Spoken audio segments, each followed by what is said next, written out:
ऋषिवर, जहाँ भी भगवान या उनके सच्चे ब्रह्म स्वरूप सत्पुरुष की निश्रा है, वैसा हर एक स्थान नैमिषारण्य तीर्थ के समान ही है।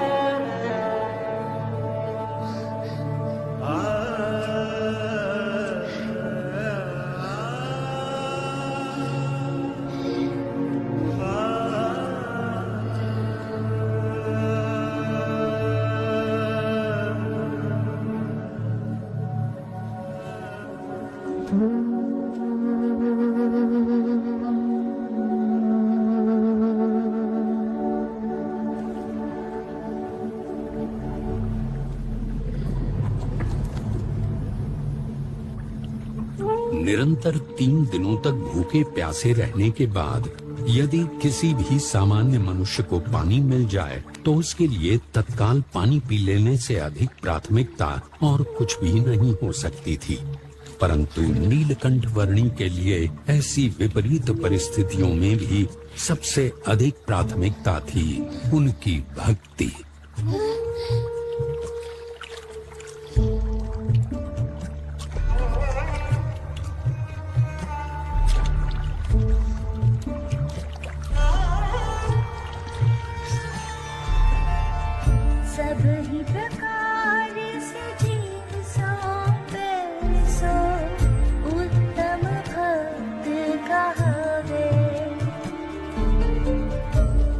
नेपाल प्रदेश में बालेवा गांव के पास नीलकंठ वर्णी को काली गंडकी नदी का प्रवाह मिल गया, जो अब मुक्तिनाथ तक पहुंचने का रास्ता तय करने के लिए उनका पथदर्शक था।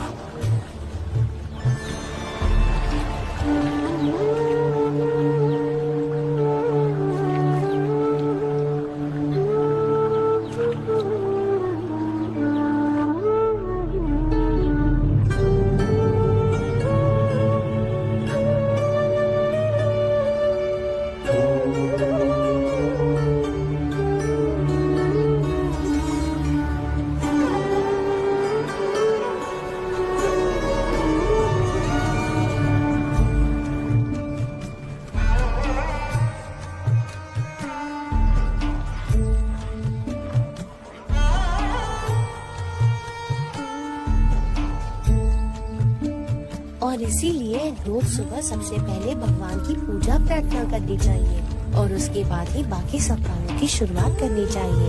अन्नपूर्णा पर्वत श्रृंखलाओं के बीच से बहती काली गंडकी नदी के किनारे उत्तर की ओर बढ़ते हुए नीलकंठ वर्णी मुक्तिनाथ पहुंचने का रास्ता तय करने लगे।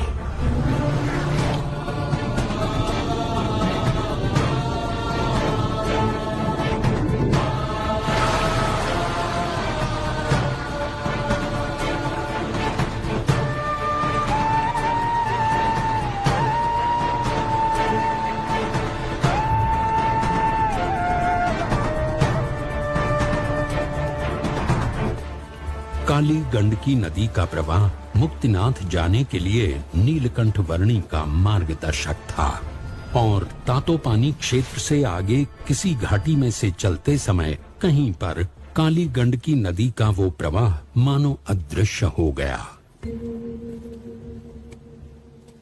उस प्रवाह को ढूंढ लेना अनिवार्य था।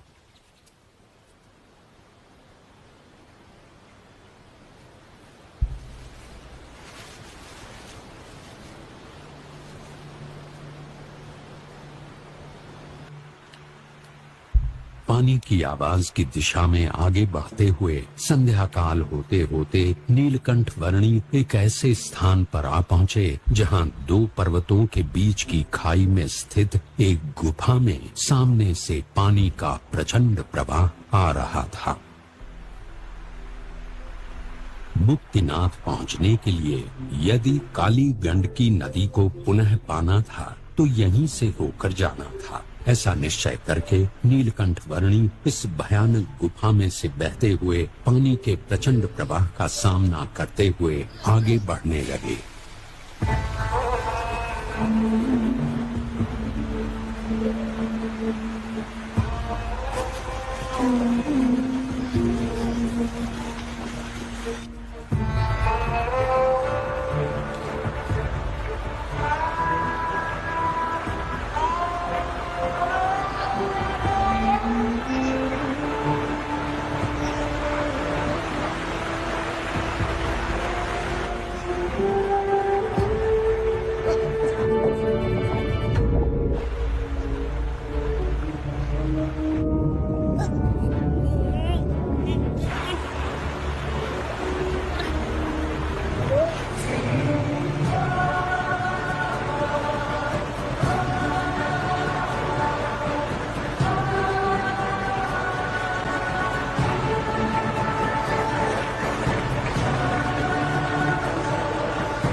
अतिशय भयानक और घातक स्थितियों का रात भर सामना करते हुए प्रातः नीलकंठ वर्णी एक ऐसे स्थान पर गुफा से बाहर आए जहां उन्हें काली गंडकी नदी का प्रवाह पुनः मिल गया।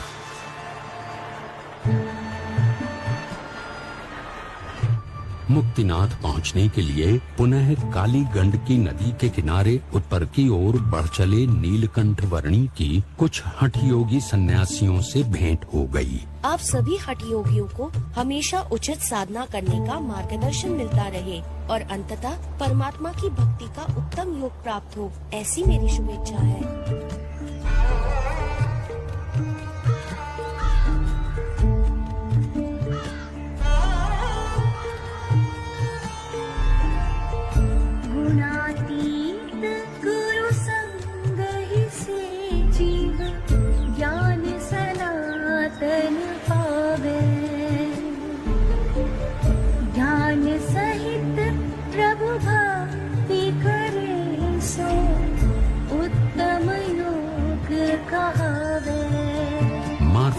जोमसम आदि स्थानों से होते हुए नीलकंठ वर्णी धवलगिरी और नीलगिरी पर्वतों के बीच स्थित खाई से गुजरे।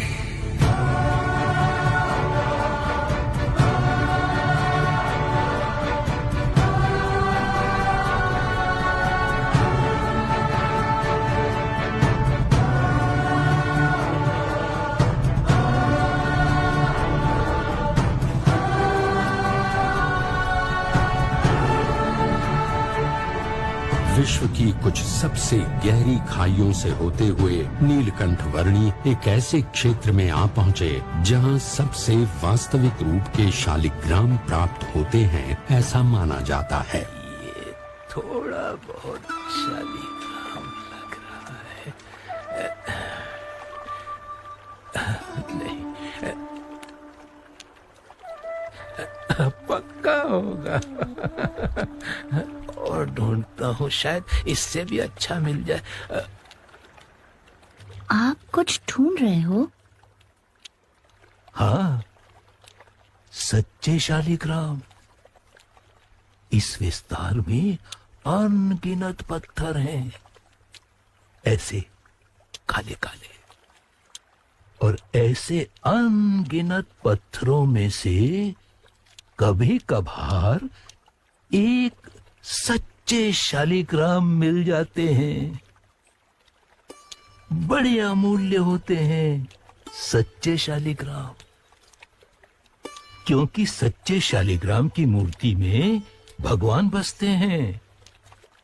यदि वो मिल जाएं, तो बस भाग्य उजागर हो जाए, कल्याण ही हो जाए अपना। क्या मूर्ति में भगवान सचमुच होते हैं? हाँ, वैसे तो परमात्मा कण कण में व्याप्त है, और परमात्मा ने प्रमाणित की हुई मूर्ति में तो उनका वास जरूर होता है। परमात्मा और कहाँ बसते हैं?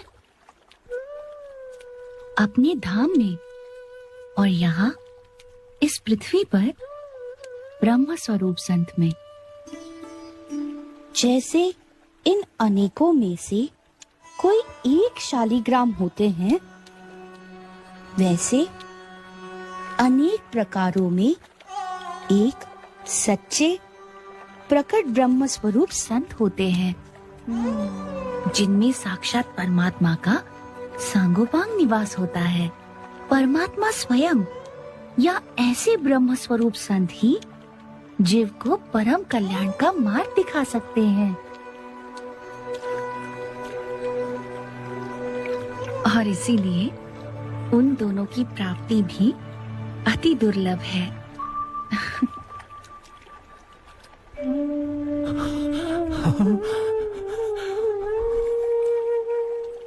धन्य हो गया मैं। प्रणाम प्रभु। कागबेनी, रानी पौवा आदि स्थानों से होते हुए नीलकंठ वर्णी अंततः मुक्तिनाथ आ पहुँचे।